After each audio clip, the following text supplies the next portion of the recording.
Hello, guys, and welcome to a discussion between myself and Sam. Today, we're going to talk about a very controversial topic for some people, and it's a very British topic as well. So today, we're going to talk about the British royal family. So that is the topic of today. I think today I'm just going to start this with a question to Sam. Now, I will explain to you first what a royalist is. So a royalist is somebody who's very pro-monarchy, who is really big on the British royal family. So my question to you, Sam, is are you a royalist? Are you really positive about the royal family or no? I am not very positive about the royal family. In all honesty, I'm actually quite anti-royal family. I would definitely describe myself as a Republican when it comes to the royal question. Wow, strong views. Why would you say you're not so pro-royal family? What are your main reasons to be a little bit against being a royalist? Yeah, it's definitely a very complex issue, and for lots of people, it's very personal. For me, I have 2 degrees, a undergraduate bachelor's and a master's, both in the history of the British Empire.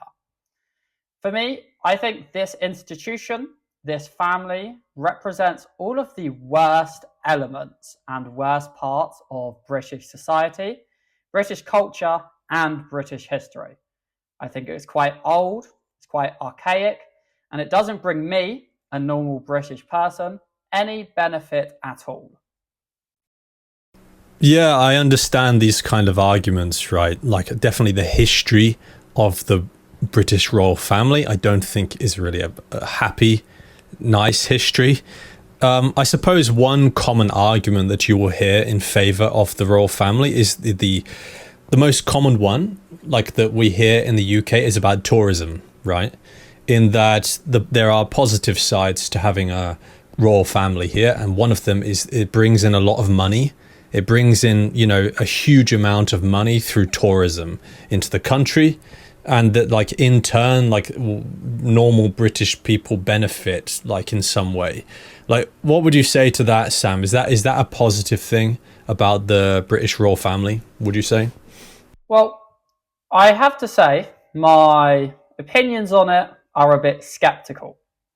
I think that, yes, there are people who visit London and visit Britain for the royal family, but I think they're in the minority. If the royal family disappeared tomorrow, would we still have tourists in London? I think so. There are some arguments to be made that big royal events like coronations, weddings, funerals help bring lots of people to the country. But when we see how much public money is being spent on these events, I'm not really sure whether the benefit is worth all of the negatives. But that's enough about my opinion. James, are you a royalist? Yeah, thank you. No, I can't say that I'm a royalist. To be honest, for myself, I would say I don't really have any strong opinions one way or the other, right? I'm sort of on the fence, right? I'm a little bit on the fence with this one. I'm not really sure which side I'm on. Am I pro-royalist? Am I anti-royalist? I'm kind of on the fence. I have heard, over the years, I've heard arguments from both sides of the fence. But to me, I can never really, it was never clear to me, like, overall, like in total, is the royal family a net positive, or is it a net negative, like to our country and to the world? It's not really clear to me. Like, they obviously do bring in some money from tourism. How much, it's difficult to say. It depends how much do they bring in. Do they bring in billions, or do they, it's hard to really say. I will say that, yeah, not every tourist is coming for to see the royal family or for anything to do with the royal family.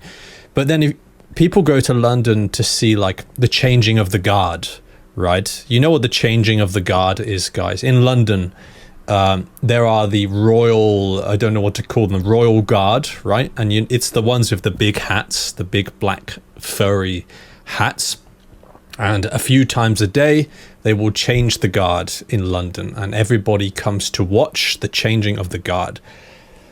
Like, these kind of things really are the image of the UK. And I guess without that, I feel like maybe there will be less of a draw to the UK, right? There will still be people coming for sure, but like, what is London? You know, what is the UK without the royal family? What is the identity of the UK if you have no queen and no king and all that? So anyway, to sum up my position, I'm on the fence, basically. So that's my answer to the question, Sam. Yeah, it's really interesting, your last point that you've made, especially thinking about the identity of the UK and who we are, and if we can really understand a British identity without royalty. I mean, everywhere you go in Britain, the royal family has been interwoven into our culture. I mean, their face is on our money. All of our government institutions are called His Majesty's. It's inescapable. But what I think is important is that we don't allow tradition to hold us back from progress. And this is something I see in lots of places around the world, in that we become stuck in traditions and we sort of follow them blindly. Because it's something that's been around for ages, because, you know, it has a long history and it's important to the culture of the country, we don't question it. We don't have the ability or the capability to really debate the point. And I think when it comes to the royal family, in recent years, since the death of the Queen, there has definitely been more conversation about it. But yeah, in all honesty, I'm still very skeptical. I think that they are an old institution, and the very fact that you can hold such a high position, so much wealth, so much power, through nothing other than the virtue of birth, I think that goes against everything that Britain should stand for moving forwards.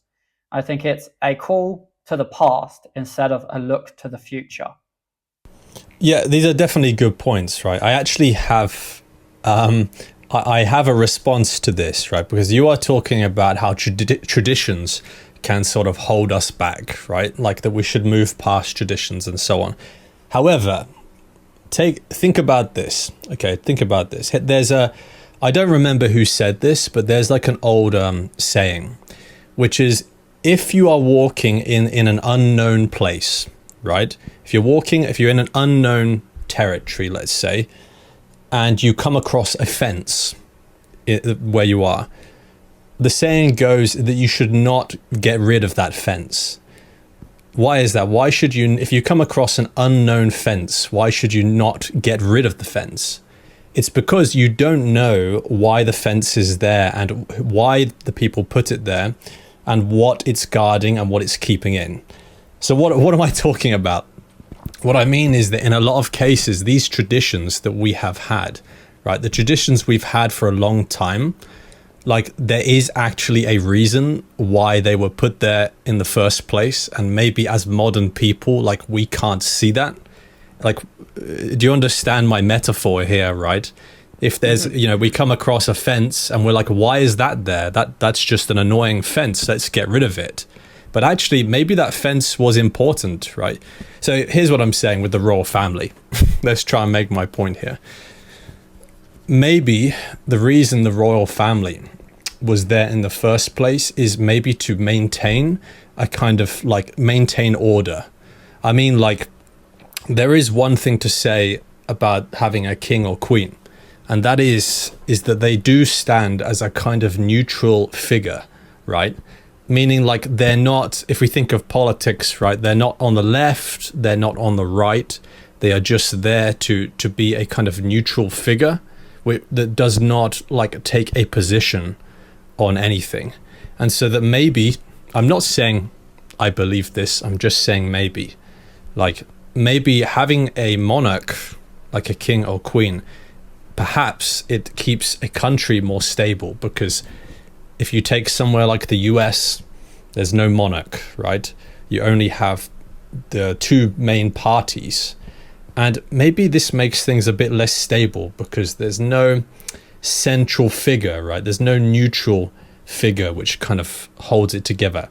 Sam, does this make any sense to you or not? It does.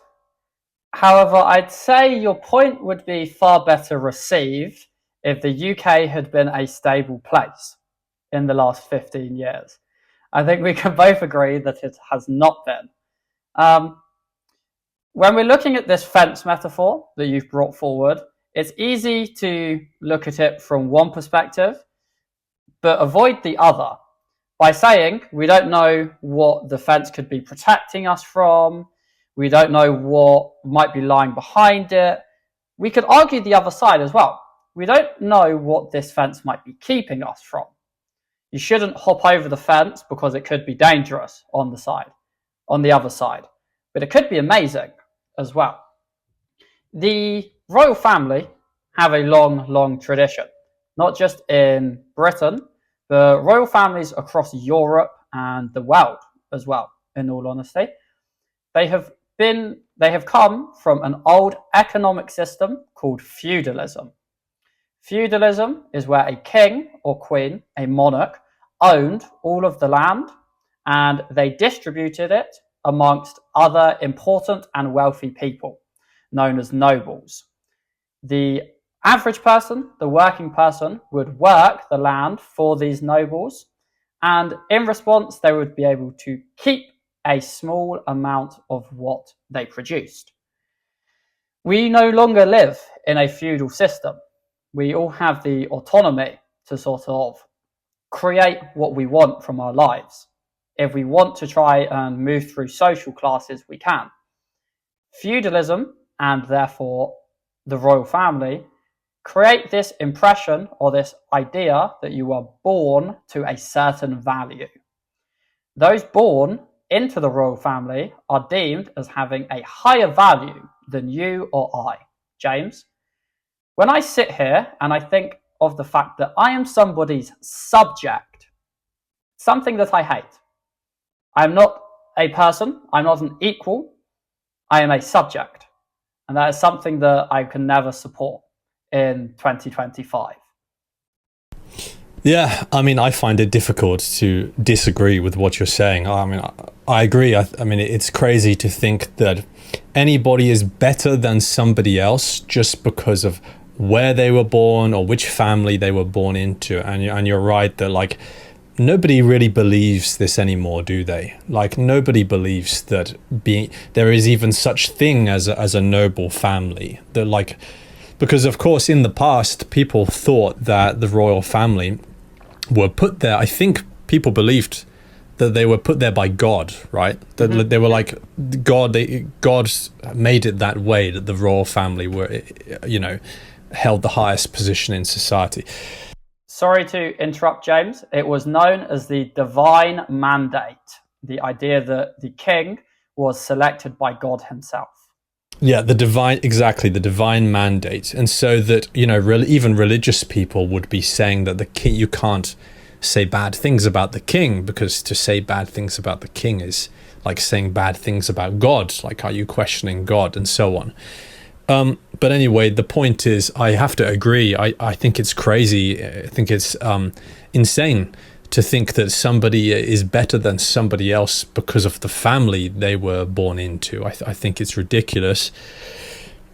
So, like I said, I'm on the fence. I'm finding it quite difficult to give a position, really. Like in a way, I'm very against what the royal family stands for, like metaphorically, kind of what they stand for. But then I think about the reality. And like the fact, would removing the royal family actually improve things, or would it perhaps make things worse? Right? That I'm really thinking in the present day, like, would it improve things or make things worse to remove the royal family? Like, Sam, like, if we remove the royal family today, which I assume would be achieved by some kind of like revolt or something, right? Some kind of big protest, big revolt against the royal family. Do you think that anything would change in the country? Like, do you think it would be better or worse? What would the outcome be if we actually removed the royal family? Yeah. So as a Republican, as I mentioned before, Republican in England means something very different to Republican in America, by the way. But as a Republican, I do not want a royal family. But I would admit, at this stage, removing the royal family, I can't see much positive in terms of how the country itself will be functioning, etc. I believe it would be a very messy and very expensive process. But for all the reasons that we've discussed up to now, and for the sort of symbolism, the symbolism of enslavement, the symbolism of conquering a third of the planet, all done in the name of that family, I think it's something that's good for Britain to do and to move into the future. Now, we live in a democracy, which is something I love about Britain, of course. However, the royal family stands as a contradiction to our democracy. The royal family are not elected.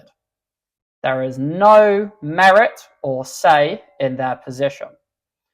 So I believe the best solution, the most democratic solution, would be to put it to a public vote, a referendum, almost like the Brexit debate back in 2016.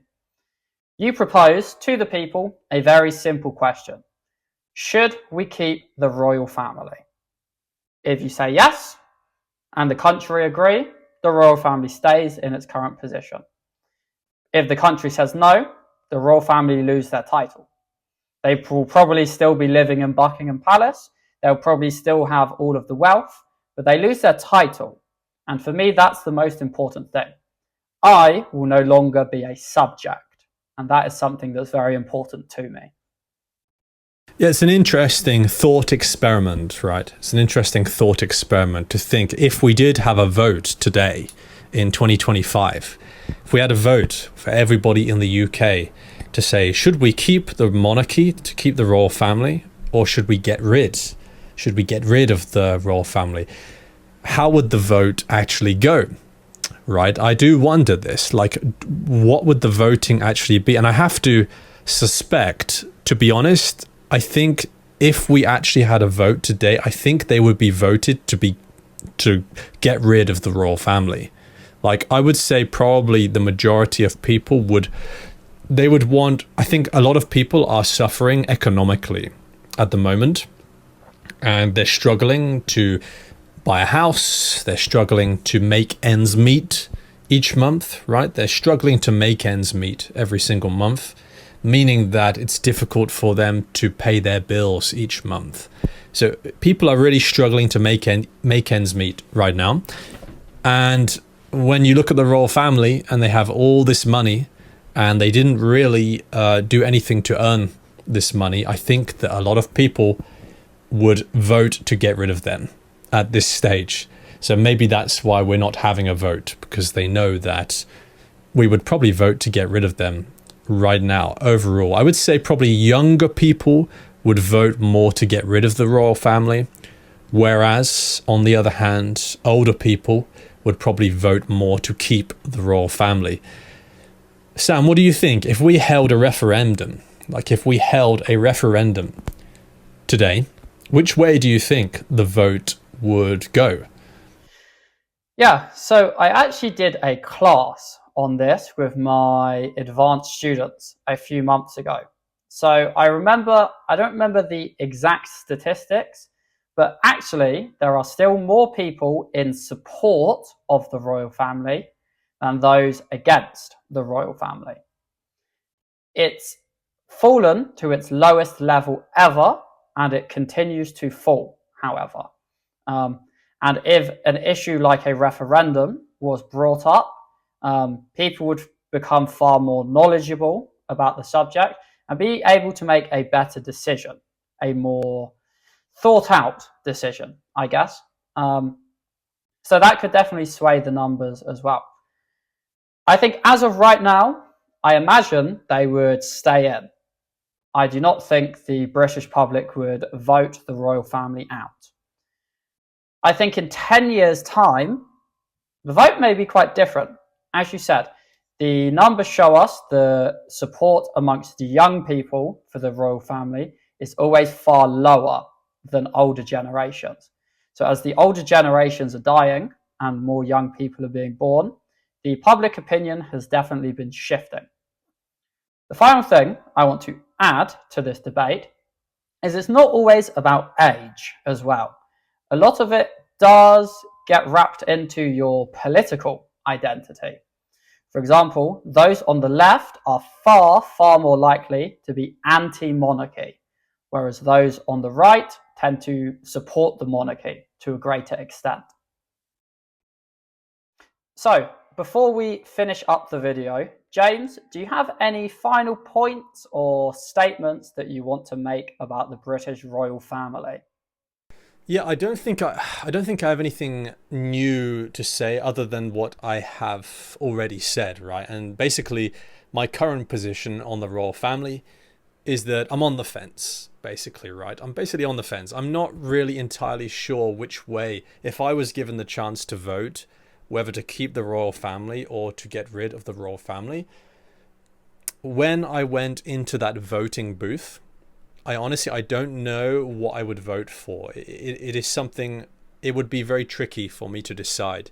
So basically all I would say is that there are definitely good points on both sides, right? You know, there are definitely pro-royal points which make a lot of sense to me. But however, you know, on the other hand, the anti-royalist or the anti-monarch points also make a lot of sense to me as well.